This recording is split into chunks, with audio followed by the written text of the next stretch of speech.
Female. Female. Working class. Broke. City girl. Country. University student. Student. Chronically ill. Mentally ill. Miranda Gallopayton. Stephanie Wright. For this research project, we decided to study external media factors and interpersonal relationships to see how these different messages would have an impact on how we feel about our supposedly environmentally conscious lifestyle. We also wanted to see how identity would play a role in these different feelings. Whether or not growing up in the country would make you feel a certain way about maybe going vegetarian, or how growing up in the city could have an impact on you bringing your reusable mug everywhere. And whether or not we felt more shame or more guilt or just angry about the state of the world. This research project was guided by the following research question. How does the media and other external factors impact our feelings towards our environmentally conscious lifestyle choices? And our hypothesis was, the predominant feelings that will emerge are shame and anxiety. We also came up with a secondary research question, which was, are our unique identities and backgrounds impacting these feelings? Which we hypothesized, our identities are the predominant influence guiding these feelings. The main field sites we looked at for this project were the teach-in, home, on transit, and then in class and on campus. The main factors we looked at for this were our interpersonal relationship, videos we consumed on YouTube, and then our social media habits. So for the study, we did autoethnographic field notes. We took notes of our different thoughts and feelings when consuming different messages.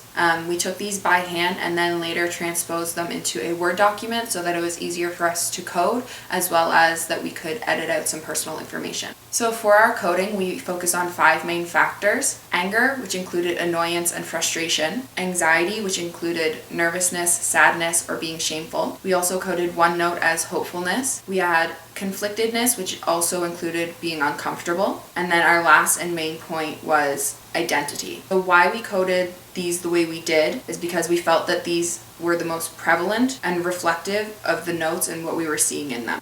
In terms of our main findings for this project, we found that the most common emotion did confirm our hypothesis. So we were most often anxious, which we coded 25 times out of 47 different emotions in our field notes. In terms of how our identity played a role in these factors, out of 16 field notes, 11 times we saw a correlation between how we were feeling and how our identity made us feel that way.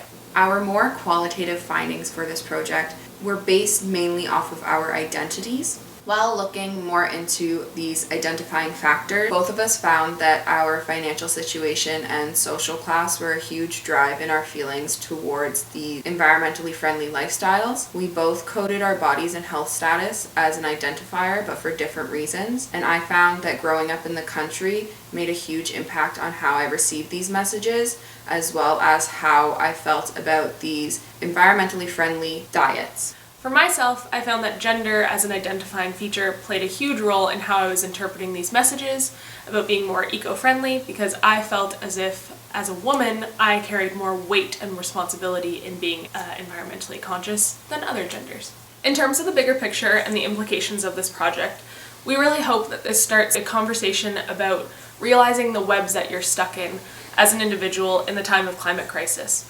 A lot of the action that can actually be done is out of our control. As an individual, we can only do so much. It's really important to analyze how the factors outside of our control, like the media or our friends, have an impact on what we're feeling inside. But also how these internal factors, who we are, where we grew up, our financial situation, how those are in turn impacting these external messages. Essentially, our project wants to show that everything in terms of this idea of identity and the climate crisis is all a web. It's kind of a mess, but everything's impacting each other, so we need to start looking at that a bit more critically.